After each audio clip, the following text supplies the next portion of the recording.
they're also hung up on the left and the right, and there's more He said the they got left 4 lefts as locks. Locks. But who's on the outside looking in?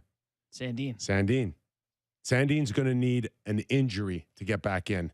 Which is crazy because he ran power play 1 in the postseason last year. Yeah, but we know how that story ended. Not good. So yeah, it is really down to Hall or Liljegren.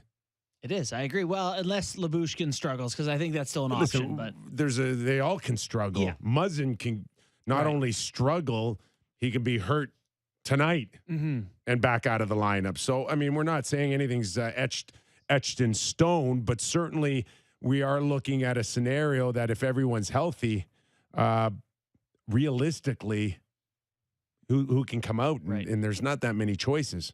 Muzzin Brody's a nice pair, by the way. Yeah. We'll see tonight. Yeah. We'll see tonight. I haven't seen it. All right, let's welcome in Carl Alsner. He's got a show called All's Caps Podcast. Make sure you check it out. Carl, thanks for joining us. How are you? Oh, I'm great. Thanks for having me, fellas, and thanks for showing out the pod. Yeah, it's been fun. I'm a big podcast consumer, so it's been neat talking hockey on there. And of course, you're a natural, right? I don't know. I guess, I'm not sure I'm a natural, but I try and pretend like I am. I guess maybe that's why I like podcasts, because it's so casual. You just a conversation with somebody, and it kind of comes out the way it comes out. So yeah, we'll see. And you've got an interesting team to cover on a daily basis, led by one of the best modern day goal scorers in history in Ovi. And ultimately, is it challenging to figure out truly if this team is ready to contend with the big boys, or are they just on the outside looking in? They had a couple of losses that kind of led, I believe, to a team player only meeting, and then they come back and have some big wins against Boston and Tampa Bay. So where are they in your mind? Yeah, it's a good point. They've got good players, but it's just at times it seems like the focus seems to stray a little bit. And I guess it does happen sometimes it happens when you have a bunch of veterans on the team and they know what the end game is, and trying to get to the playoffs and stay healthy and this and that. And we all know the Eastern Conference is pretty much, it's set in stone who's going to the playoffs, just figuring out the matchups now. So I feel like they maybe got caught in that rut, not a whole lot of excitement going on. And then closed door meeting, players only meeting. You know what happens in there. It's about accountability. It's about details. And I'm assuming that's what they talked about. They were sick and tired of running around out there and not really doing the job that they're supposed to do. And with 12 games left in the season, it needs to, that needs to be figured out. So I think that's what they did. And they've been playing better. The games I've watched recently, they've been on it. They've been, forecheck, backcheck, staying above guys, 5 guys in the picture. And it seems like the meeting did what it was supposed to do. Carl, what's it like going through a season where the team basically feels like only playoffs matters, right? It was a thing. The Capitals were great in the regular season for years, and everyone was waiting for them to get over the hump and have that postseason success. Is it tough to stay focused, waiting to get past Game 82? It is, yes. It's not so much at the beginning of the year and then right at the very end of it, but yeah, January, February, March, like that's not when you want to be, grinding it out so much. That's when you're like, okay, let's hurry up and get going. And obviously nice to have an all-star break and some time off to refocus.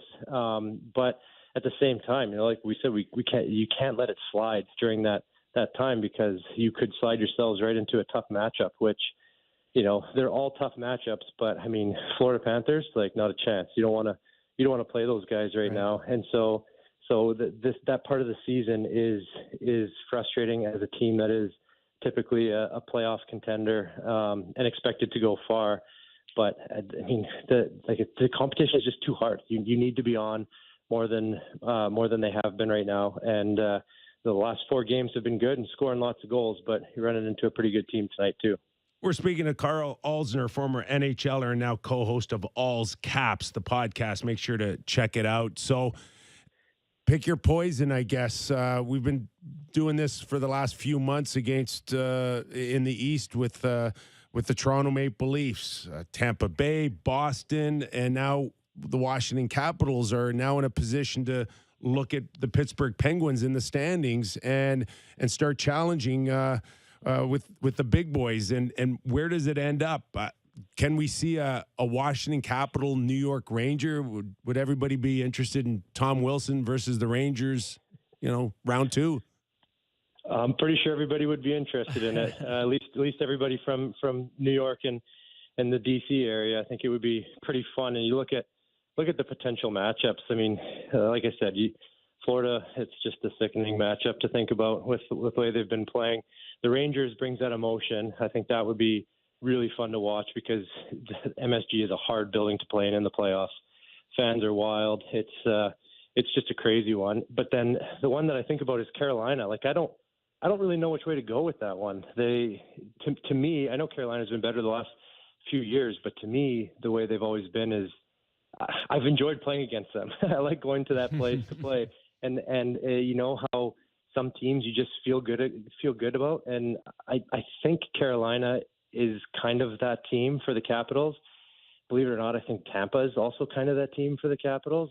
It's just one of those buildings you like to play in, and historically the Caps have had good success against them. But I don't know, of all those matchups, I think the Rangers one would be the most entertaining. But things could get shook up now with with the little heater that the Caps are going on.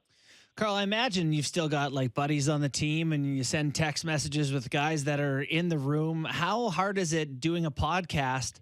I mean, not sharing too much, not giving away. Like, how are you striking this balance of being a guy so recently removed and now, kind of doing a media thing?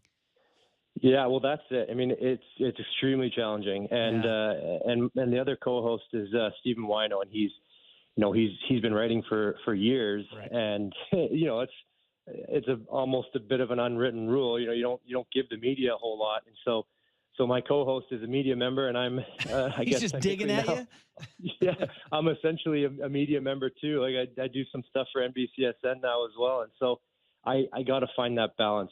I like to occasionally ask for some info, but I'm never going to relay that info, to somebody else. I'm going to form my opinion maybe based off of it. And, I'm hoping that the guys respect that. And the nice thing is too, like some of the coaching staff has been there for a while as well. So, I can occasionally pick their brain on what's going on and how they're preparing. And, I'm not going to go out and say, yeah, the Caps are going to play 2-on-2 and pressure off every neutral zone faceoff tonight. But, at least I know that they're going to maybe come out a little hard tonight because of what's been going on, little details like that. So it's tough. I try not to reach out unless there's something, very important that I feel like I need to be a little bit more dialed into, and hopefully they respect that. Carl, the only balance you need to worry about is your checking balance. I was going to say, Kyper, you got experience in this. Any advice, Nick Kypreos?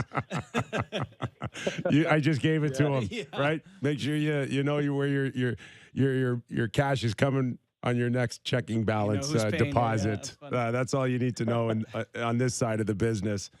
Tonight, we're all obviously looking forward to a Matthews and Ovechkin. We've had 3 50-goal scorers, as Chris Kreider recently joined earlier this week, and Ovechkin's next. Just what you've been able to see all season long out of Ovi, and the demise at his age, perhaps by some at the beginning of the season, greatly over-exaggerated. Yeah, well, I think everybody was kind of like, averaging out over the next 5 years. Like, okay, he's got to score 37 a year or whatever it was, and then he's going to get there. And I guess no one really expected him to come out and almost get 50. I mean, I'm assuming he's going to get there, but I don't think too many people would have thought he would have been, even 45 goals this year. It's pretty crazy. It's pretty crazy to see, and he's been an assist man too. It's I don't know. I guess I would have assumed that he was. If it was me, at least, I'd be shooting absolutely everything. And maybe other players are thinking that too, because he's been passing a lot more, and he's actually got great hands and great vision. So it's been pretty neat to see, giving himself a little bit more breathing room in that chase towards Gretzky. But it's just so much fun to watch. I mean, he doesn't throw the body around as much as he used to, which was probably the most unique thing about him as a goal scorer at that top tier level. But at the same time, it's still fun to see him hit a one-timer, and it's still fun to see him battle in front of that and tip pucks in and celebrate the way he does. So it's been great, but I don't know. I'm also very, very high on Matthews and watching what he's been doing, because I just love the way he shoots the puck. I love his intensity, and you can see his game already starting to round out even more. And he's only been in the league for, well, I don't even know what it is, 5 years. Yeah. Seems like forever, but both these guys enjoy. Like, how do we have 3, maybe 4, 50 goal scorers already? Like, when was the last time we saw that? Yeah. It's just wild to see. Well, it is. It's, goal scoring is up kind of all over around the league. And which brings me to the next guy I want to ask you about is Sidney Crosby, a guy you spent a lot of time on the ice against, probably having another top 10 Hart Trophy season. The guy's been unbelievable for the Penguins. How is a guy like that, these elite players like that, how are they able to sustain their ability as they age out and lose some of the raw physical tools? I wish I knew, and I'd still be playing. That's what I wish I had, that serum, because I don't understand it. Honestly, right. they got to be doing. I mean, obviously they got some insane natural ability, but their work ethic has to be at another level as well to go along and do what they're doing. I mean, Sid's also a guy that I guess I have a love-hate relationship with that guy, because I absolutely hate playing against him, but I love what he's done for Canada, and I really, really respect his game. And, I think I heard you guys, I don't know if it was yesterday, talking about, how Matthews could completely take over a game. And I've watched Sidney Crosby completely take over playoff games multiple times against us, and it's been frustrating. And he continues to do that when he wants to do it. So, I mean, that's the bar, try and get your players to play like that, see how he can elevate his game. And consistency was something that was always harped on to me as a young guy. You want to be reliable and consistent, and those guys have been all of that. When you think about guys that can hit like a Mack truck in the playoffs, two guys that stand out for me is Ovechkin and Wilson. Is there still an element in their game that they can physically take over a team? Can we expect the Washington Capitals on this recent run to come in tonight and try to manhandle the Leafs, who don't have that reputation for either, hitting back or getting into those scrums or those battles? This is a team that wants to skill it up. Can we expect that type of pace tonight out of Washington? They have to bring that. Yeah, that's how the team is built. They're big. They're rough, really heavy forechecking team, and that's why one of the reasons why they've been playing better as of late. They're just on you all the time on the forecheck. They aren't afraid to run through you, and as soon as you decide to jump out of the way, they got enough skill to take the puck and score. So that's I think how you beat the Leafs. At least maybe one of the ways you try to beat the Leafs. So I'm expecting to see that. They're going on the road, first game on the road of a pretty long road trip. You never quite know how that's going to be, but if they're sticking with what their identity is supposed to be, then we should expect that. Carl, when you look around the league and forecast the Stanley Cup playoffs, is there a team that catch your eye that you really like? Maybe out west, we've been talking about the East quite a bit. Is there anyone that you think going into the playoffs is maybe either unsung or has the best chance? Well, I'm waiting to see Colorado, make a real run at it. Obviously, I think most people are. That's kind of the easy answer. But I think it would be fun. It'd be fun to watch them go on a run like that. Imagine going into the Stanley Cup final into Denver and you can barely breathe, and then you gotta play that team that's skating as fast as they do. It would just be an insanely hard matchup. I would love to see a Canadian team. I'd love to see Calgary maybe. Do some damage too. I have a lot of love for that city. Spent a lot of years there, so I would really enjoy seeing that. But yeah, out west, I mean, I'm kind of rooting for. I mean, Vegas, I'd say, is probably my favorite Western Conference team right now. But I know they've had some controversy and some injury issues, so let's leave them out of it. So my second favorite would be watching Colorado get on a run. One more for me going into tonight's game in the category, Carl, of goalies that have never done it before going into the playoffs. Washington falls into that with a handful of other teams. Samsonov and Vanacek battling out who gets game one and who ultimately is the better goalie to lead Washington. That is a great question. It's been the topic for quite a while, especially approaching the trade deadline there. You know, what does the team do? Do they go out there and try and find a guy that's, you know, a little bit better, maybe a little bit more consistent or experienced? It was back and forth. And then Vitek Vanacek started playing pretty darn good. And I think they decided that whatever they could get probably wasn't worth it. And let's roll the dice. But, you know, since then, Vitek's had a bit of a stumble, and Samsonov's back in, and now he's in favor. So I don't think it's the ideal situation where you hop back and forth. It's happened. I don't know how often it works out, but it's what they've got right now. And as of today, it seems like Samsonov's the guy. As of a week ago, I think it was Vanacek. So who's your guy?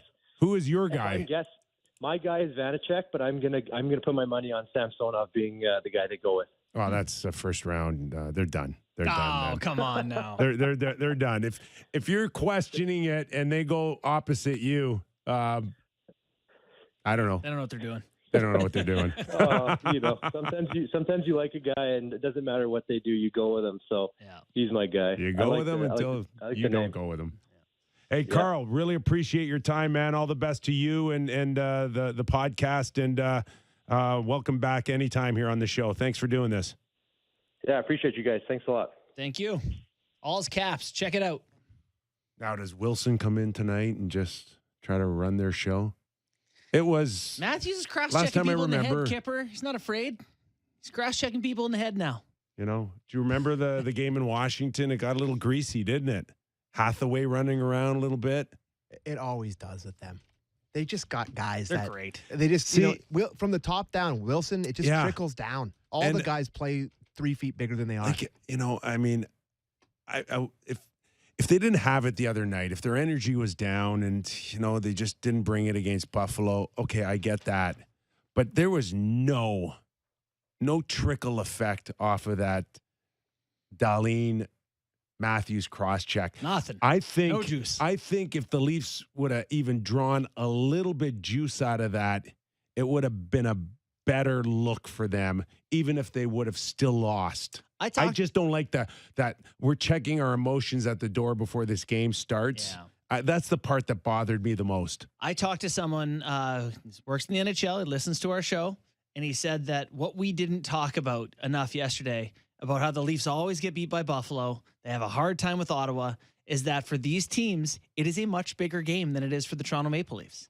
It is a big game. When you're out of the playoffs and you're a lottery team and you're playing the Leafs, it's one of the biggest games of the year for the Buffalo Sabres players. They're the most media exposure. They're in front of friends and family. This is Sammy's point often. Ottawa has it too. For the Leafs, it's another game. And so drawing that emotion was something they should have done. And that's been said for 40 plus years that there's. But the Leafs are good now. And the Leafs haven't been good for 40 plus years. Ontario kids come in. It's a big stage. Have a big night here, and it's like national coverage. At some point, though, you know, you gotta have a Leaf team that just can see it and rise above it every night, though, Kyper. You can't get guys to carry 82 times the same level. You can't. Less than a handful of, or less than 10 games in, and now you're saying that it's okay. I'm taking the night off. I don't know. That bothers me. So, just quick note on OV versus the Leafs: 51 games against Toronto, 41 goals, 33 assists. Is that good? 74 points. He scored a lot against a lot of people, but Alsner brought up the Carolina Hurricanes. That's who he has the most goals against, is the Carolina Hurricanes. 46 goals against them. But he's also played almost double the amount of games against the Canes as he has at least. Yeah, like 100 games and 46 goals. He's got 41 and 51 absolutely against the Leafs. owns the Toronto Maple Leafs, and I really feel I thought it would be a bigger number, which is how much in my mind I feel like he owns the Leafs. Anyways, he just wanted to bring that steals up. their lunch money. Well, we'll get into that with Keith Jones. He's going to join us after the break. He also played against them when they stunk for a long time in the 2000s. Anyways, continue. Former Washington Capital, Keith Jones. All right, we'll take a quick break. We're right back. Real Kyper and Bourne after the break.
is Real Kyper and Bourne on Sportsnet 590 The Fan.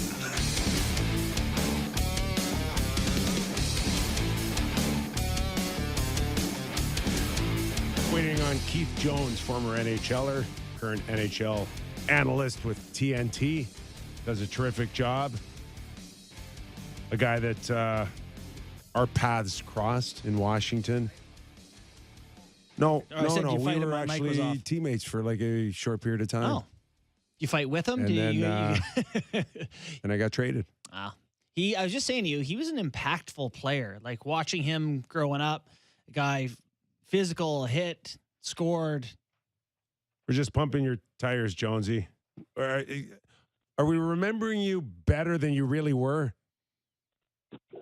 You are, but I missed I missed the start of it though. But I'd love to hear it. Now, jog my memory. Did you come like in training camp after school? Were you pulled out of school? What happened? I arrived in Baltimore after my senior season at Western Michigan. Okay, And so in those days, of course, you were the property of whatever team drafted you, and you had no options, even if you stayed 4 years. They had you. If they wanted you, they kept you. If they didn't, they just told you to get lost. So now is after your fourth year, you can declare yourself a UFA, and you're saying that you couldn't do that back when you played. Exactly. Yeah. Even it didn't matter how long you stayed in college, the teams had your rights, and then they had the right to offer you a contract or release you, but you did not have the right after 4 years to pick a team if you did not like the offer you were getting for the team that drafted you. Jonesy, I was picking through your page here, and I saw that you played 8 games the next season with the Baltimore Skipjacks. Were those at the start of the year or the end of the year? Because you scored 7 times in 8 games. Looks like you forced them to call you up. You know what? It was at the start of the year. I played the last 6 games the year before. We had a whole bunch of guys arrive in Baltimore, kind of like what's happening in Philly right now and other places where a lot of the collegiate players are coming up. We had Steve Konowalchuk. We had John Slaney. We had Brad Schlegel. We had, Wow. I think there was 6 or 8 of Byron Defoe, Olaf Kolzig. It was an amazing influx of players that arrived in Baltimore to play for Barry Trotz, who was coaching the team. And, of course, David Poyle was the GM in Washington. And then the next season, they sent me down. I argued with David Poyle up and down and all around, which he'll still talk about to this day, that he was making a mistake, but he knew that I needed a little more seasoning. So I went down and played well and did have 7 goals in 8 games and maybe 10 points at that time. Mm-hmm. And the last game I played in Baltimore, we lost 10-8 to Utica at home.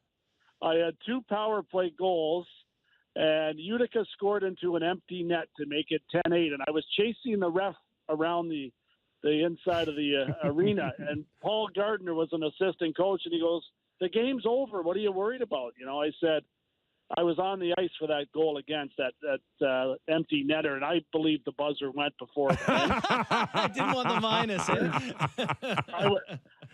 The best part is I was -7 in the game. Yeah, you're -10 over 8 games. Minus I was seven. -7 I've never in heard that of that in game. my life. -7, and I got called up the next night and played the next 71 games in the NHL with 1 interruption. After game 49, I had a contract that said if I played 50 games in a season, my contract would become a one-way deal. Ooh, huge, And huge clause. After the 49th game, and we were on a winning streak, Terry Murray came to me and said, "You're out of the lineup." Oh. And all I was thinking about was that game 50, right? And I was yelling at him. He goes, "I don't know what your contract is." I go, "You're lying." They are liars. Yeah, that's a lie. Bald-faced liars. It was the best. So then I got scratched for that game. We lost, which, to be honest, I was happy about. And I got back into the lineup. And I remember taking the warm-up. I never used to wear my helmet, so thought it was pretty cool. For game number 50, I wore my helmet in the warm-up because I was going to make sure I got that first shift in. And after the shift ended, I was like the fourth line to go out on the ice. I came by the bench, and when the whistle blew for a face-off, I high-fived the whole bench. And I was smiling. I said, I'm here now, boys. You're not getting rid of me. So crazy times. Jonesy had 12 goals and 124 PIMs in those games. You earned your money. That's a fantastic story. Thanks for sharing that with us. And we're seeing today's college kids, and we just said a lot more leverage. So the Adam Foxes of the world or the VCs, they get drafted, they get to pick. Yeah, I'm not going to sign. I'm going to declare myself a free agency. A lot more leverage today. But how has that whole college to the NHL evolved over the years through your eyes? It used to be, or at least feel, from my opinion, that clubs would look at players coming out of college as just complete found money. But it's a lot more now. Is it evolved to the point where now there's much greater amount of talent, or are you still trying to cherry pick the best of the best? I think there's a lot more talent. Just Adam Fox is the one guy that really stands out, and Cale Makar, right? These guys are coming out of college, and they're up for the Norris Trophy within a season or two. I mean, that's how far college hockey has advanced. A lot of times there was big question marks about players that were coming out of college. Some of the best players in college, the most productive players, did not turn into NHL players. And other guys like Rob Blake and Nelson Emerson jumped in and were outstanding National Hockey League players. But the defense position, I think, is probably the one that really stands out to me because they're mature. They've, played against men in many cases. Some of the collegiate teams have 23, 24-year-old players, and they've learned how to excel in a kind of a professional environment where, working out and getting stronger, much like the guys that are playing college football, is a big part of college hockey as well. So they're more NHL ready, I think, when they arrive now, Kyper, than they were back in my day. So the Toronto Maple Leafs are poised right now to play the Tampa Bay Lightning. Were the season to end today, it's not going to end today. They could still very well end up with Tampa Bay, with Boston, or with even Florida. Who should the Leafs be hoping to draw? Who do you think they match up best against? I know there's no easy answer here for them. What's your take on it? For me, it's whoever they would be underdogs against. Yeah? Because I think that's where Toronto finally can gain an advantage. They want to be at the point where their fans don't believe that they can win. And I think the Maple Leafs in that situation, I think that's where you want them to be. I think you want the fans to be thinking going into the series that the Leafs are not going to win the Stanley Cup. And I think that's going to be, what this team needs to do to try to get over the top. Battle as an underdog and have the us against the world mentality and go out there and put it all together.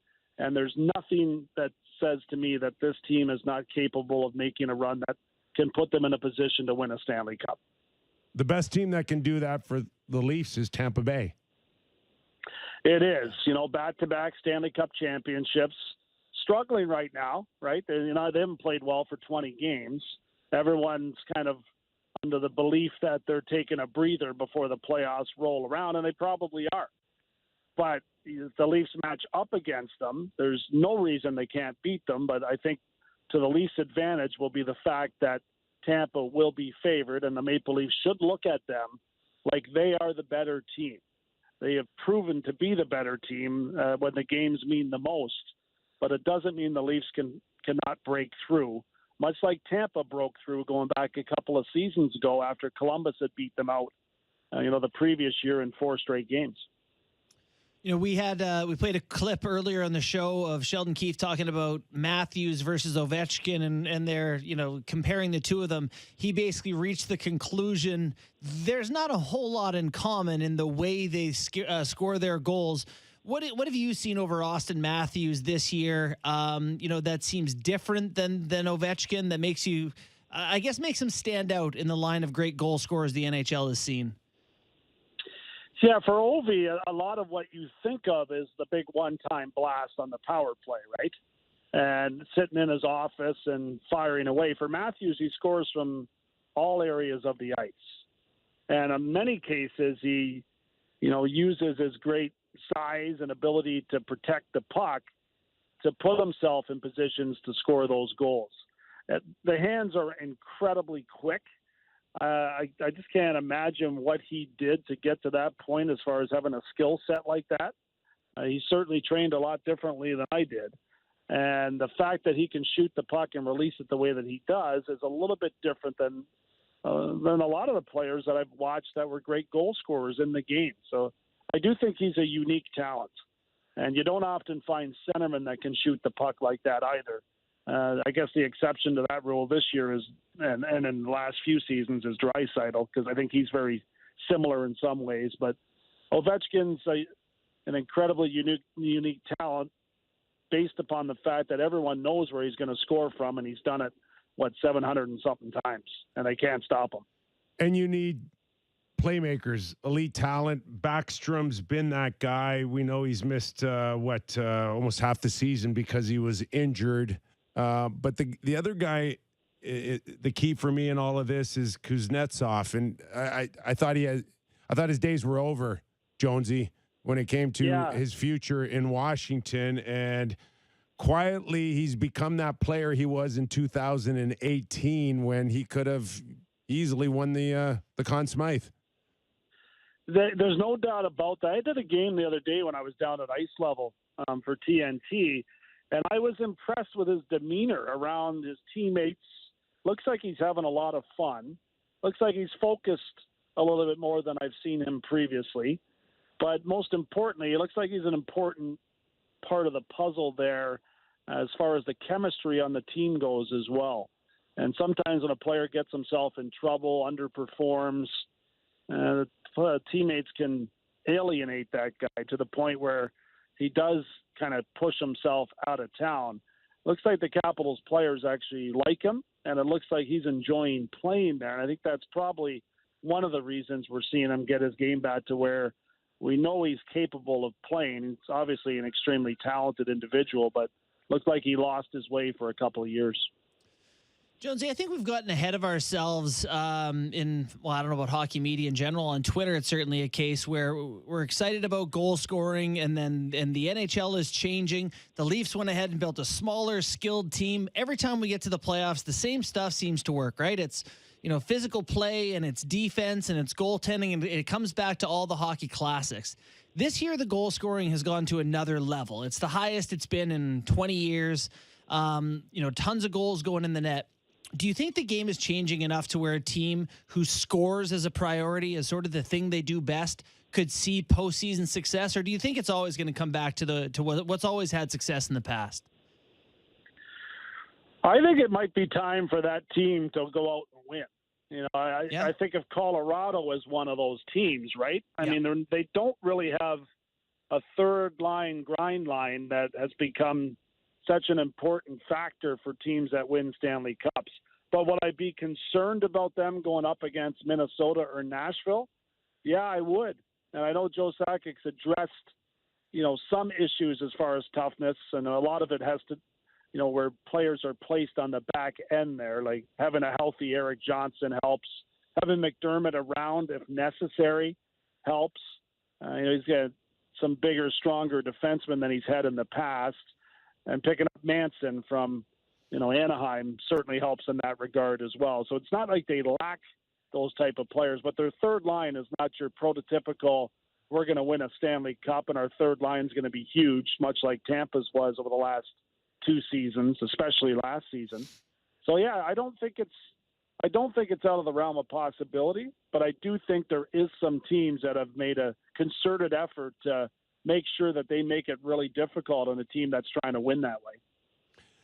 Jonesy, I did not have Chris Kreider scoring 50 goals before Ovechkin. And just the style of play of the goal scoring as we stay on that topic, for me, it's like watching Tim Kerr all over again, right? Where he's just, Don't give me the puck unless I'm standing right here, and eventually I know where the puck's got to get. I'm just going to hang around here. I mean, I know there's not a lot of Tim Kerrs or there's not a lot of Chris Kreiders, but there's enough where why aren't you copying this? Because there's some nights, and I got to play and spend time. Huge. I got to spend some time with Tim Kerr, and every once in a while you go into the slot and there'd be slivers still on the ice from defensemen breaking their sticks on this guy and him not moving. That's not the case anymore. There should be a lot more room. Like Tim Kerr may have scored 70 goals in today's game. Yeah, and his back wouldn't hurt as much with the rule change, right? Sure. That's the one area I can say the one of the beneficial parts of changing and emphasizing more the cross-checking has given the opportunity for a lot more players to get to those high traffic areas and be able to set up shop and get in position to use their hand-eye coordination. And James Van Riemsdyk, the former Leaf, who's with the Flyers, he's got 20 goals this year, but he hasn't used it to his benefit as much as you would have anticipated. But players with the ability to tip pucks are given a great gift now because they're not going to take a beating. And they can get themselves in spots where Kreider has demonstrated that can be really beneficial for guys that have the willingness to get in there. But you don't have to be as willing as you were before. You're not going to get crushed. Your upper back, lower back, and back of your legs and back of your neck aren't going to hurt as much. It's a different place to be. I mean, I would have loved to play in that spot. Oh boy! And I'd be trying to knock people over to get in that position on the power play, because you'd turn a 20 goal guy into a 40 goal guy in a hurry. And with that. Sorry, Jones. Just to say, you don't have to be as big, and it's an option for a place you can play. And the Leafs have seen Michael Bunting, a guy who likes to be at the front of the net more than some of the other guys, have quite a bit of success this year. What are your thoughts on his Calder candidacy? Is he someone that you think, he's almost 26 years old, he's leading rookies in scoring? What are your thoughts on his chances? Yeah, I don't think there's a cut and dry choice, to be honest with you. None of the top guys would surprise me. Seider was the guy that really stood up to me just based upon the position that he was playing and how well he had played it. But his play has not been great, and the Red Wings have been, getting scored on with great frequency lately. So Bunting's right in the mix there, and he's done a very good job. Some will say, well, he plays with Matthews and Marner. To stay with those type of players speaks volumes about how good you are, because if you're not producing, if you're not fitting in, you're not going to be there for more than 5 games. So I've always been one to give praise to players like Mike Knuble that were great playing with guys like Joe Thornton or Peter Forsberg. When those guys got opportunities, the Knuble types, which I think Bunting is in that category, they deserved those chances because they stayed. They arrived, they got their chance, and they didn't leave the top lines. So they're top line players that, if you put them on the third line, are not going to be as noticeable. They're not able to carry other players, but they are able to elevate star players' games and be a great complementary piece. So I do believe that's what he is, and I do believe he's put himself in position to be at least in the argument on who can win the Calder Trophy this year. But I do appreciate young stars that bring other players with them, and I think Seider is a player that has the capabilities of doing that. And I personally would still give him the Calder Trophy. I do think he's going to be in that Pronger mold by the time all things are said and done. One more for me, Jonesy, before we let you go. And if we're going to stay on major awards, the MVP, and how important are the next handful of games to say a guy like Austin Matthews to close this thing out? Yeah, it's not over yet. I can tell you that, right? Try to pick one of the 6 best in the league right now this season. Huberdeau is a guy that really stands out to me, especially with the success that the Florida Panthers have had. Johnny Gaudreau's had a good season. I think he's going to fall a little bit short, but Calgary's been unbelievably good. Matthews, as an individual, has been incredibly important to the Maple Leafs, and the goal-scoring numbers are awesome, no doubt about it. Shesterkin in New York was great. I think he's drifted a little bit recently, so that will hurt him. Yossi's done his part. If he gets to 100 points, how do you keep him out of the top three? It'd be really difficult to do. And McDavid's doing what McDavid does. Do you punish him because he's not 40 points ahead of everybody else? I would have him in my top three personally. I would have Matthews there as well, and I would have Huberdeau as my third choice, but a guy that still has a chance to win it. Just make sure Leaf fans vote. That's all. That's it. That's what Sammy wants. Leaf fans voting. Well, the Leaf fans should be happy that they've got Austin Matthews to watch for the next decade. They're lucky. Jonesy, where's your next call, bud? Saturday from here, Flyers and Sabres. But Nice. We're not traveling to Buffalo for the game.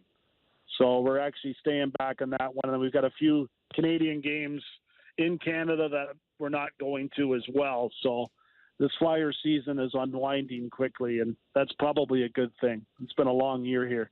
We love having you on the show, Jonesy, and we're going to lean on you in the Stanley Cup playoffs, pal, okay? Yep, look forward to it, guys. Always good to catch up. Keith Jones, everybody. Thanks, Jonesy. Former NHLer, TNT analyst. Fascinated by his story. Off the top. Great. That was such a big deal going from a two-way Yeah. to a one-way. So did you have something similar where you were in a two-way? I went to Washington's training camp without a contract. I bought my own insurance to go to training camp instead of just sitting out. Really? Then I went through the whole training camp, and then David Poyle says to me, I'm only offering you a 2-year deal. And my agent at the time, my advisor, says, 2-year or two-way? I'm sorry? You say 2-year No, deal? Two-way. A two-way deal. Okay. Two-way. Salary in the NHL, salary in the American Hockey Right. League, which was like $25,000. No, maybe by then it was up to 40, but significantly less. Right. And my advisor says, okay, you still at the rink? I said, yeah, I'm still at the rink. Okay, you're going to go back into the main dressing room, and you're going to pull out your hockey bag, and you're going to fill your equipment up, and you're going to go get your sticks, get half a dozen sticks, tie them up, but don't go too fast. Just take your time doing it, but look like you have a bit of an edge, right? So toss in, throw your equipment in there. Right. Don't, So one of the few of the trainers see me. I know there's going to be a phone call somewhere else. They asked me what's going on. I said, I'm done. Have no contract. I got to leave. Yeah. So as I start going out the building, I get to the parking lot. Somebody comes and grabs me. I go back in. I got my one-way contract. No way. The Yes. bluff worked? The bluff What worked. would you have done? You would have legit left? Gone home. Yeah, you would have. Yeah, gone home. No, you don't. I'm just kidding. Go hang your stuff back up. No bluff. No bluffs. You cannot. You've got to go the distance after that. And I couldn't have gone anywhere else anyways because I have no contract, right? So it doesn't matter. But you'd have been, people know your name. Yes. I mean, someone So would then I come got calling. my 100 and I went one way on I think close to $200,000 with no American Hockey League salary. But that's great. That's Jonesy's I story love Jonesy too. wearing a bucket for warm Right? up. Did you go -7 in any of those games? -7. Jesus. -7. That has to be a professional hockey record. I could go play in a pickup skate in Toronto and I wouldn't go -7. It's his elite prospects page or wherever you get your stats. Hockey DB, fascinating watching or looking at his AHL numbers. 6 points in 6 games in the American League, 10 points in 8 games in the American League, 12 points in 6 games in the American League. Why was he playing 6 games the year after he had a great NHL season? Got a one-way. Well, the best with him is just the edge that he brought, right? That was always kind of something that always was missing in the Washington Capitals organization. The perception is they always got the crap kicked out of them by the Flyers. Yeah. Right? The Flyers always went into Washington. Well, the Flyers kicked the crap out of everyone for a while there. You're right. Not anymore. Not so much. Not so much. Okay, we're going to take a quick break here, and we're going to bring back Bob Stauffer, of course, the host of Oilers Now and a panelist on the NHL on the Rogers Regional Broadcast. We're going to talk West Conference when we return on Real Kyper and Bourne.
is Real Kyper and Bourne on Sportsnet 590 The Fan.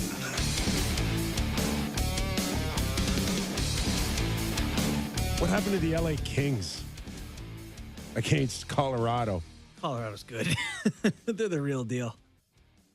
Man. 5 points for McKinnon.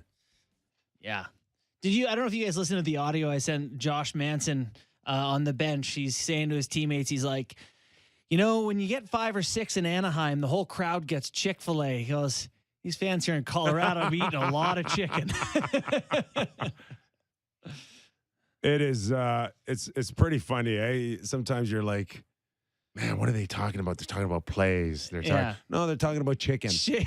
Talking about chicken. Chick-fil-A's. Quality sandwich. All right, let's bring in Bob Stauffer, who's in Nashville, doing a terrific job covering the Oilers, host of Oilers Now. Hey, Bob, thanks for doing this. How are you?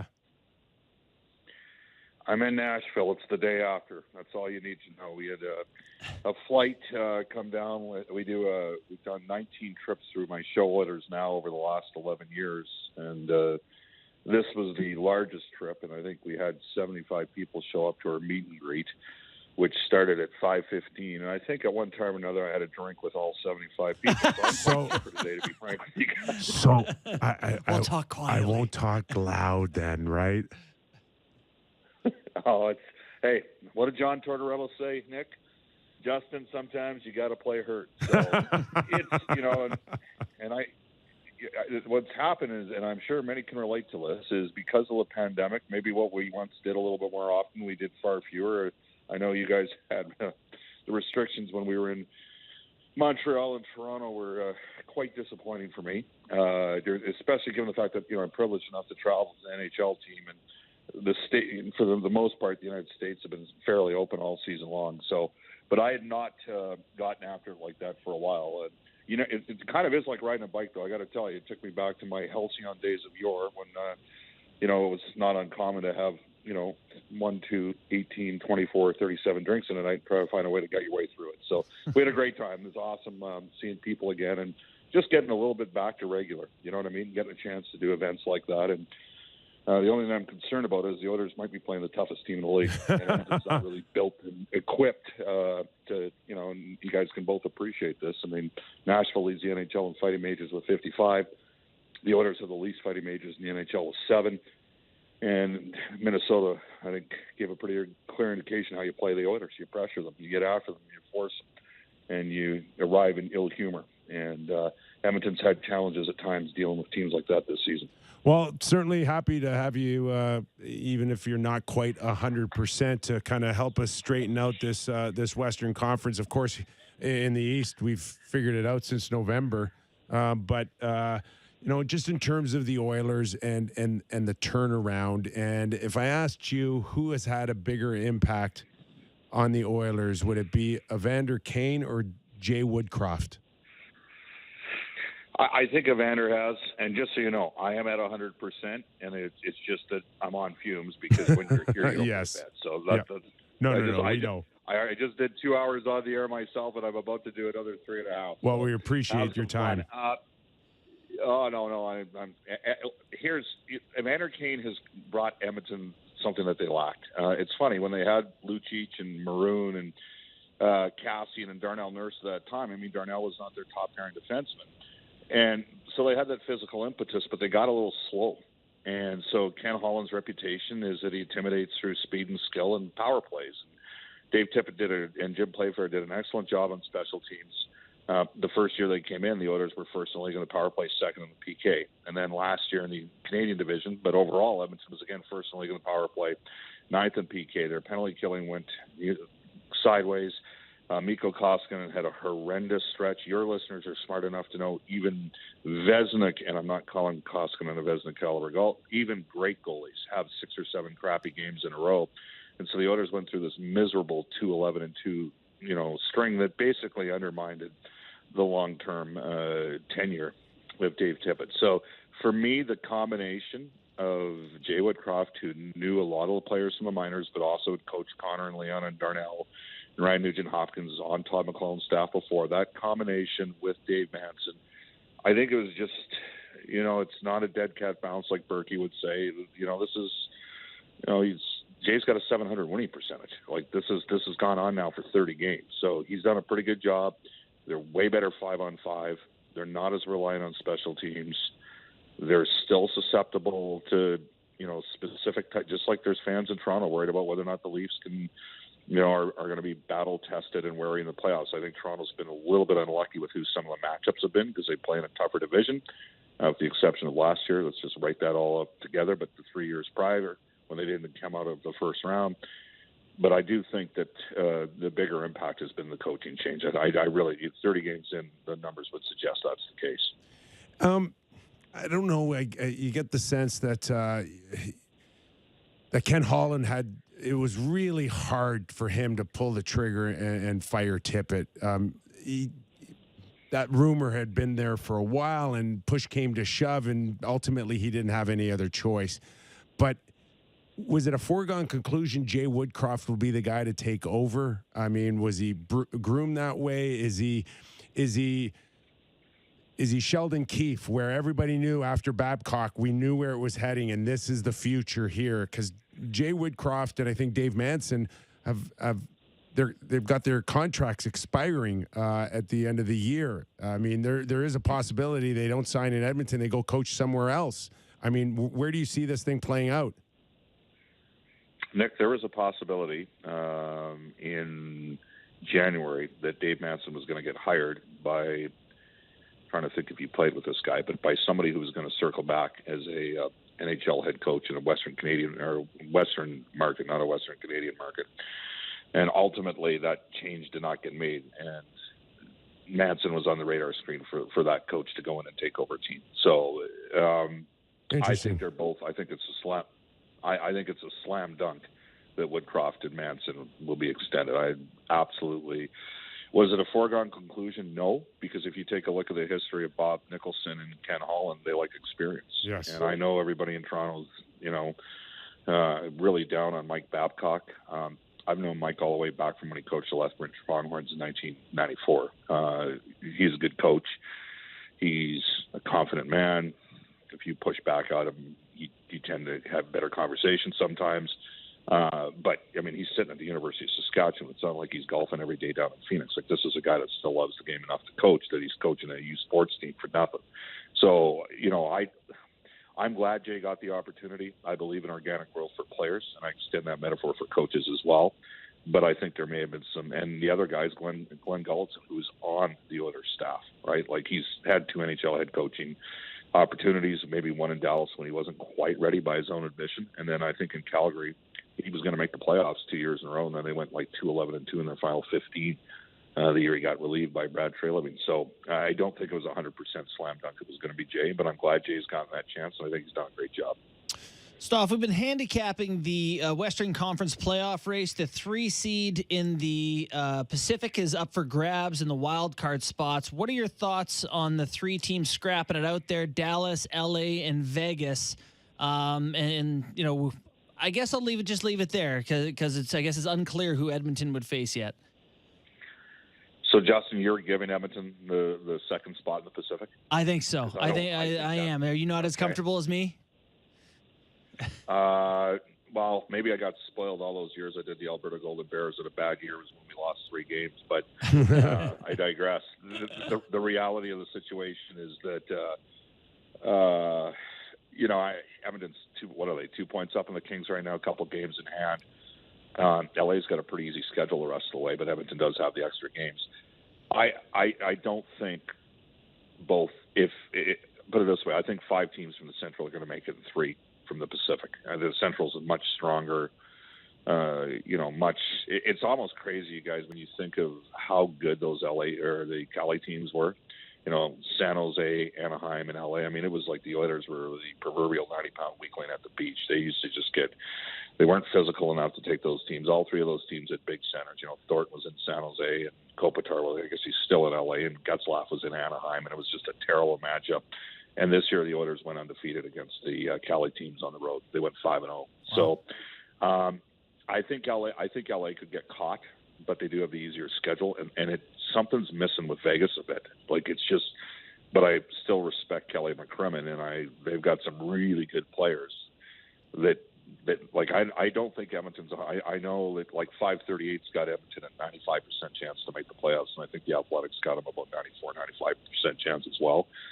I know they run those simulation models, and I trust analytics to a certain degree, but I'm still from the show me state to see the end result. But I would think 3 Pacific, 5 Central will be the end result for out west. Mm-hmm.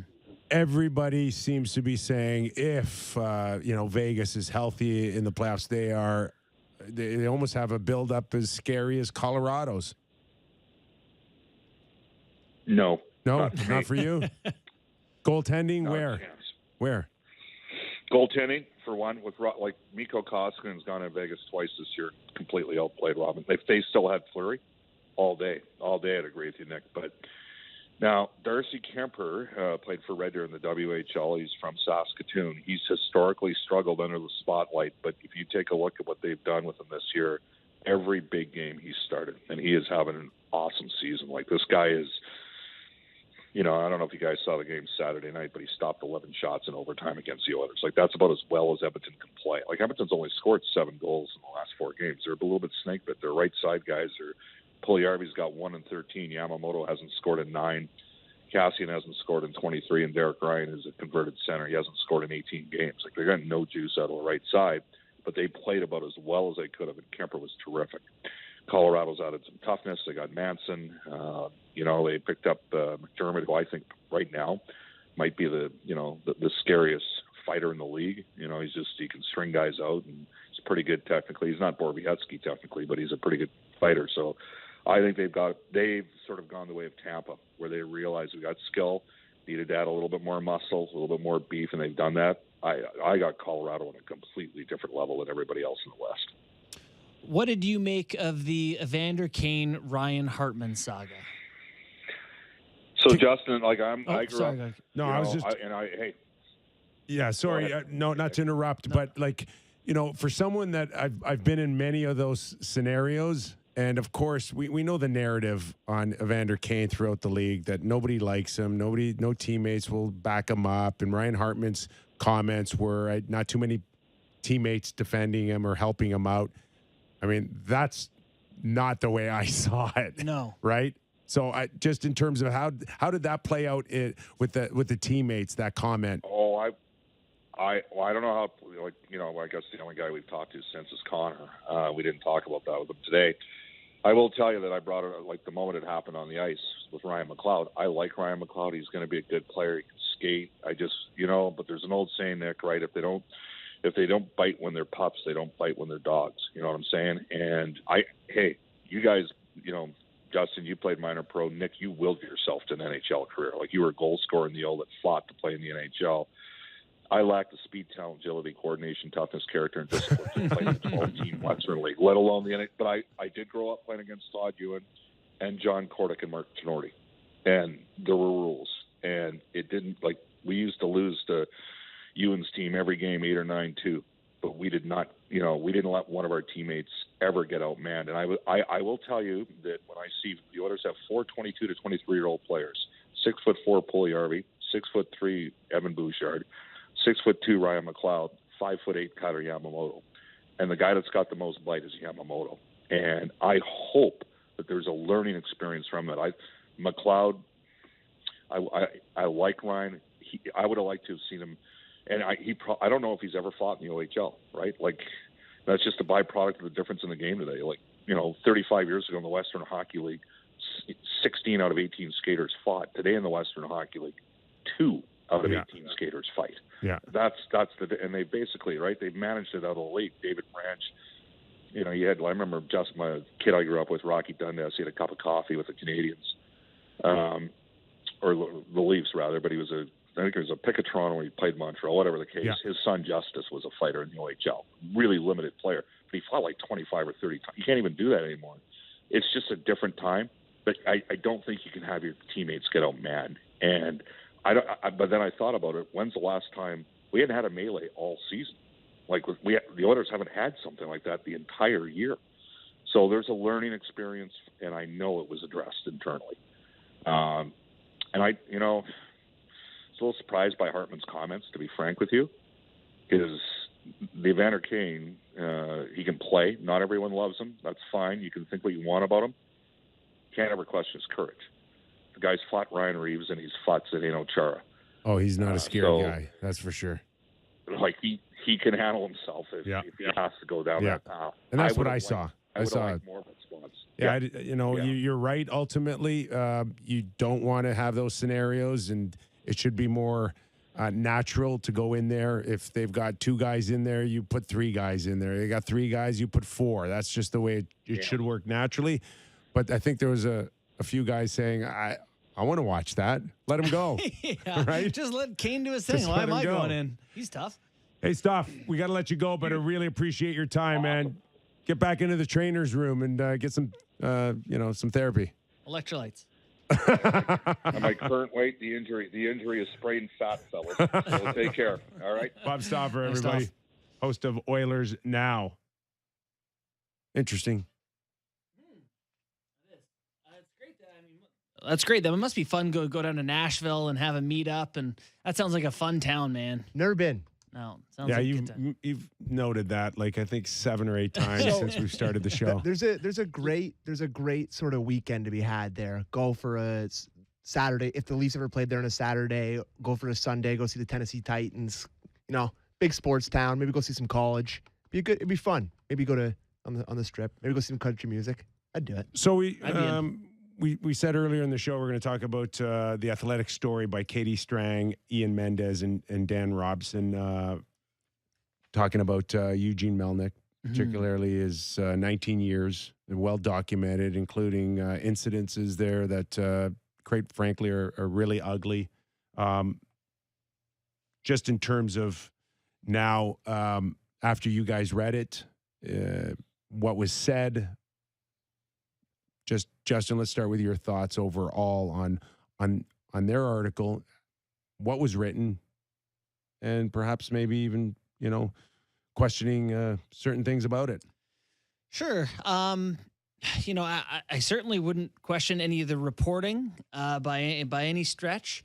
I think what I read a lot of was a profile of a man who had some issues. I think the guy drank a lot. He was unhealthy. And I think it's at times you see people who make a lot of money young and then things start to go poorly, don't always handle it well. Sounds like the personal relationships were poor. Reading it, though, the thing that stood out to me most was the comments around the gay campaign, for Pride Night and the Love is Love and the way that was dealt with. That's the one thing that really stood out as egregious.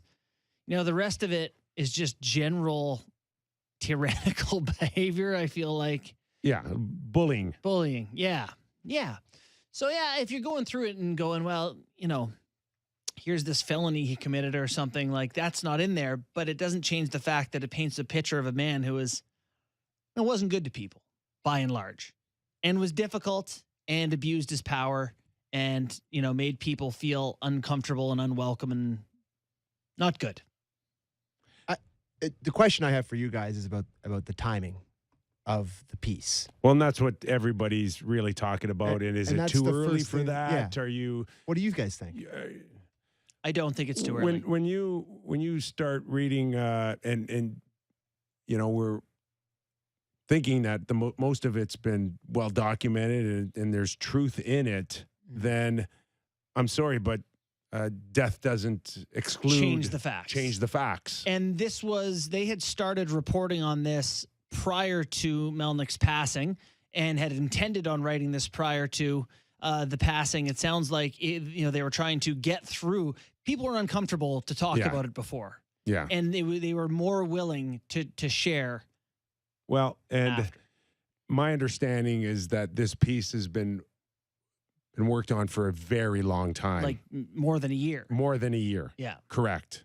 So a lot of questions internally out of the Ottawa Senators is on a few things, but the one is, okay, like what took you so long? Did you need him to die first before this was ever going to come out? Like, would this article have come out if he was still alive? I think the answer is yes to that. See, I'm not sure. Yeah. I'm not sure about that because I think on a dime, Eugene Melnyk would have slapped lawsuits, and that would have been hanging over everyone's head. There's who's going to do that now? Is the estate going to do that? Right. Is his daughters going to now turn around and file those lawsuits that you knew were going to come if Eugene Melnyk was still alive? And that's a good point. That's a really good point. And also, everything in that article, if you read how they qualify a lot of the things that are said, is documented, particularly the most, I would say, damaging stuff about, the homophobic comments that he made. They said it's corroborated by several people. We saw the notes that followed up the phone calls. Like, everything to me was reported in a way that said, if someone were to sue us, we can back this up. But that wouldn't have stopped Melnyk necessarily, to your point. Yes. He still would have sued, and they would have had to go through the whole. So maybe it's easier now to come out with it. I did see some people say, where was the local reporters on a lot of this? Because I think it's fair to say that when you hear things behind the scenes about certain people in sports and in life, whatever your job is, you heard some of this without it being reported. Well, why wasn't it reported before? I think, to use the example of the homophobic comments, how do you report that? You burn your bridge with the team, the ability to cover them, they cut you out. It's hard. It's hard to talk about this stuff when someone's still alive and in bite size. They're in a tough spot, I think. Yeah, but they kicked out an NBA owner, for stuff like that. Yeah. And there's like, varying degrees of severity, maybe. If you're Gary Bettman's office, if you're on one of the board of governors and you're reading what you read today, what do you do now if you're in the head office of the National Hockey League? Is this something that you need to explore? Why? Why? Melnyk's not... Well, everything's about Melnyk. It's not the organization. I don't know. Do you have to at least investigate it yourself to say, okay, how did this get to where it's gotten? Is it just Eugene alone? Are there other people that feel the same way or who supported Eugene throughout this? Is there not responsibilities for people under that roof to say, these conditions go against everything that we are about in the National Hockey League? How long did this go on? Who was not? Yeah. Who had a responsibility to stop it? This is the whole thing with people who have absolute authority, and it sounds like he got rid of basically everyone who had any authority. Is that he creates an environment? They create an environment, I should say, where people can't do that, where they're not able to speak up and stand up for themselves. I don't know how long Eugene was it a month since he's passed?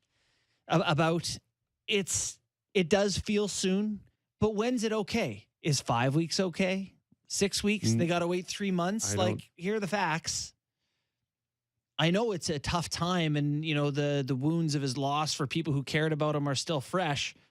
But again, there's a lot of people that he hurt and made their lives difficult. And if, maybe this goes a ways to helping them. It sounds like vendors are starting to get paid again. Yeah. Just healthy. Yeah. That's got to be refreshing for people associated with the organization, that people provide a service and they actually get paid full value for it. Can I just say that on a personal note, the thing that stood out to me is I hadn't heard, and usually you hear bits of behind the scenes, I hadn't heard anything about their Stanley Cup final Game 5 loss, that Melnyk went in the room and gave a speech, possibly well inebriated, saying, to the team, he's pretending to make stick saves and their goaltending's bad, and telling Anaheim to turn the music down. And, I hadn't heard any of that. And that's tough, boy. That's a tough look. That story to me stood out as it made me wince a little bit. The one thing I did hear through some sources is that the one thing that they're not happy with the Athletic was that Eugene was not given the opportunity at all during it to respond or defend any of this over what they think was 16 months. So I did think initially when I read the homophobic comments, which to me changes legacy in a significant way. I did look for them to say that, yeah, there was, other people corroborated this and there was notes and whatever. But that was the one thing to me where, you would have liked to give him the opportunity. And I understand that now they can't. But you would have liked to have heard him say, that didn't happen. Here's why these guys, I don't know what their relationships were or why they want to take me down or whatever. Because that to me is, someone says something on a phone call. How do you, and it's that damaging. You better be right. Yeah. And it sounds like they are. I'm not skeptical of that. I'm just saying it's a tough spot. That was the one thing that stood out to me is like, ooh, better be right about that one. And as we spoke earlier, it seems like his daughters, the estate, they want to keep it. I don't know for how long or forever. It remains to be seen. But, whatever's gone on under that roof has not deteriorated the interest in possibly getting involved or potentially owning this team if it goes up for sale. I had heard as many as half a dozen tremendously interested in buying the team. The number I had heard from some, I think, pretty reputable people is, get ready for this one, $900 million. Yeah. Here's my thoughts on the girls wanting to keep it in the family. I think there is a chance to quickly juice the value of the franchise, like quickly. Like if all of a sudden you have the Ottawa Senators and you get that deal with LeBreton Flats, Yes. the franchise is instantly worth far more money because you can say, we have a place to go. Like you haven't even mentioned the gambling aspect of owning a professional sports team.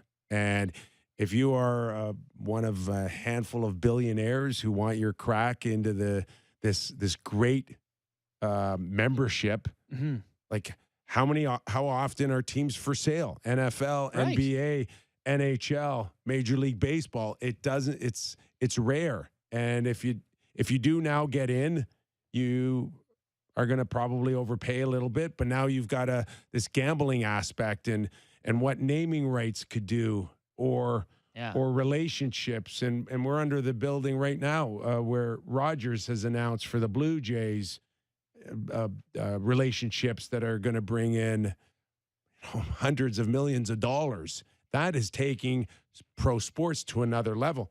Where does that factor in the sale of the Ottawa Senators potentially? If you turn around and sell the Senators today, it sounds like they have debt, to a variety of people.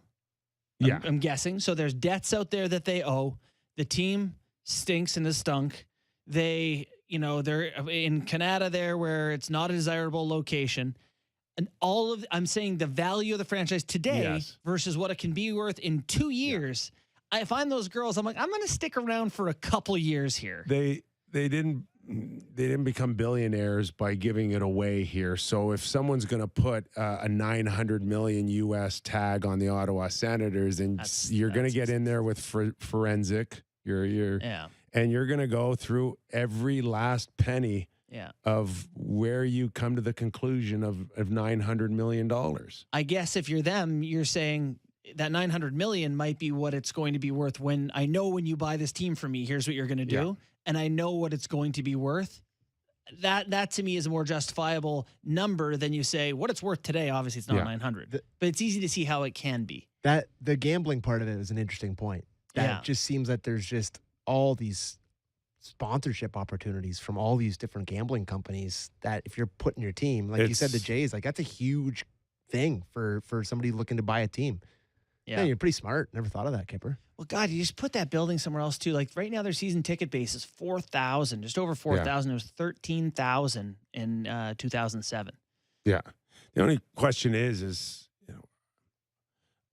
that team cash poor because Eugene Melnyk treated it like it was cash poor, right? You can have a beautiful home, but if you're having difficulty paying the property tax, you still don't technically own the house unless, they'll take it away from you. Yeah. You don't pay your property tax. Yeah, I live in a So bank-owned home. All of that has to get cleared up. And ultimately, again, where's Gary Bettman and his 31 owners on this? So an interesting story that got a lot more interesting after this article came out on the in the Athletic. Yeah, I thought that the comments that the senators made in the article, they accused the article of being opportunistic in a negative way. The timing is poor. I thought that was all fair. I am curious to see if the organization themselves wants to say something greater about this. Yeah. It does to me, though, seem like something that with Melnick's passing will pass. Well, and that's, my earlier conversation is if you're the National Hockey League, it's one thing if Eugene Melnick's daughters do not want to publicly say anything, or the organization as a whole, they let that slide. But does the National Hockey League do the same? Do we just kind of just say, okay, hot story today, tomorrow forgotten, let's move on? I think that's the right answer myself, but I don't work for the league. So the league also punished. Are you good to move on there? Yeah, we're good. I think we exhausted that as best we can. Yeah. Oh, no, I didn't know my mic was on. Okay. And I was like kind of clear. I was kind of clearing my throat, and then sorry, boys.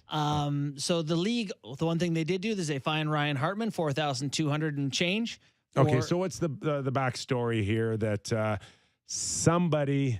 Okay, first of all, is you can't go around flipping everybody the bird, right? We're under the impression that is we don't want that. Sam can. Sam with no Sam Cam is giving us birds left, right, and center right now. Okay, it's goofy, but we cannot have that. Right, it's like it's a finger, but we understand the connotation. Right. Can't do it. So somebody locally decided. Now, tell me how this works. There's He's got a GoFundMe. Someone started a GoFundMe to. Was it just a GoFundMe, or was it a Vimco or whatever that? Venmo? No, it was a GoFundMe. Oh, it was a GoFundMe. Yeah, right? To pay Ryan Hartman's fine because all these people enjoyed seeing Evander Kane get flipped off. Yes. So there's a screenshot from Kane's ex-wife who donated $200 to the cause.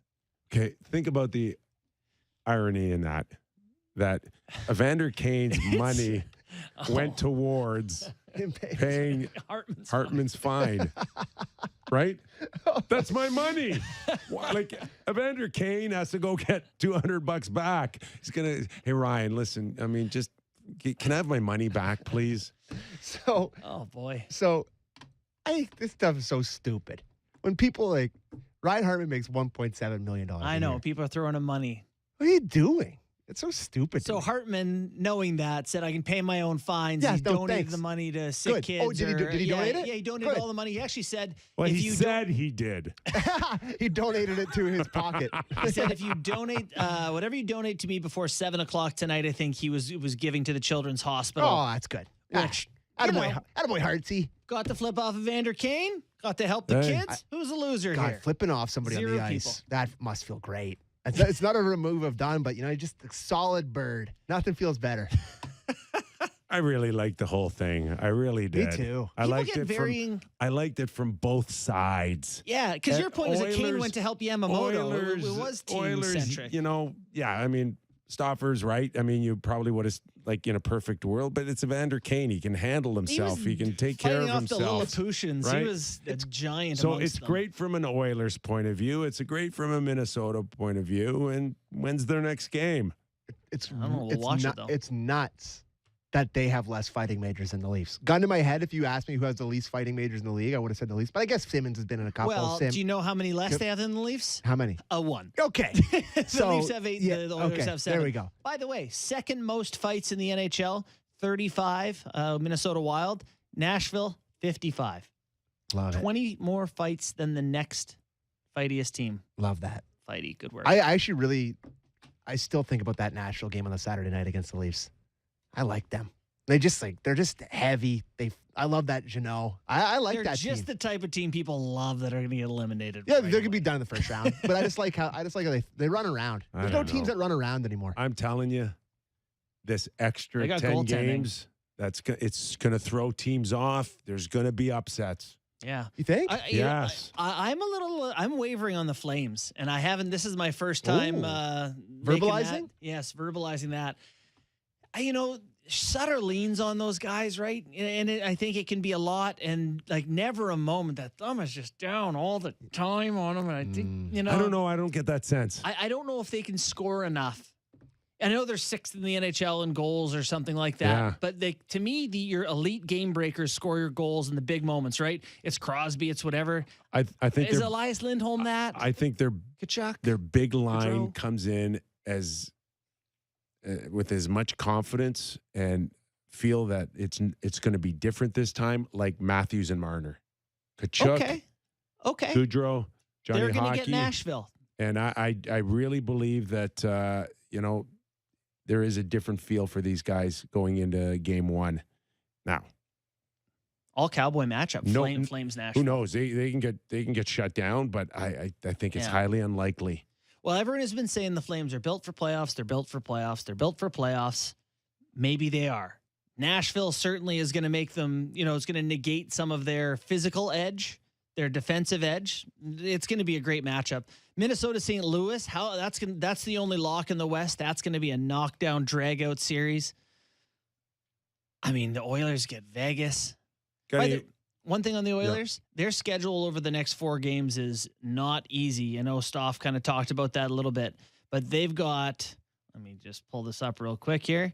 They've got Colorado and I can't pull it up. Anyway, they have very tough next 4 games, Nashville being one of them. All They right. need to get a couple wins. We're closing this thing out here. You got best bets. Austin to score 60 tonight. Is there any bet on that? I'm looking at a number right here. What do you got? Austin Matthews with 2 or more goals is 5-1, and Austin Matthews 3 or more goals is 22-1. You think Ovi's? I honestly think it's worth a bet every night. Like put a couple bucks on it every night. You're going to Yeah. win one of these nights. Vegas is He scores plus every- 130 against the Flames tonight. Underdogs plus 130. That's where my money Ovi is. doesn't want him scoring 60. Oh, is he tonight. going to be down below the dots defending him? He's going to be floating at the top of them. No, he's just going to tell everybody. Oh, okay. That's all. Yeah. All right. Cool. All right. Great show today. Our thanks to Keith Jones, Bob Stauffer, Carl Alsner. Good job, guys. Good show, team. Sammy, you got a score for us tonight? 4-3 Toronto Maple Leafs. Austin Matthews with an empty netter to get 60. Ooh. Hyper And specific. he's gone. He's gone. I meant 5-3. Wouldn't make any sense. Thanks for joining us, everybody. Keep the rating and reviews on our podcasts. And, hey, we're back at it tomorrow. Real Kyper and Bourne. Thanks for joining us, everybody.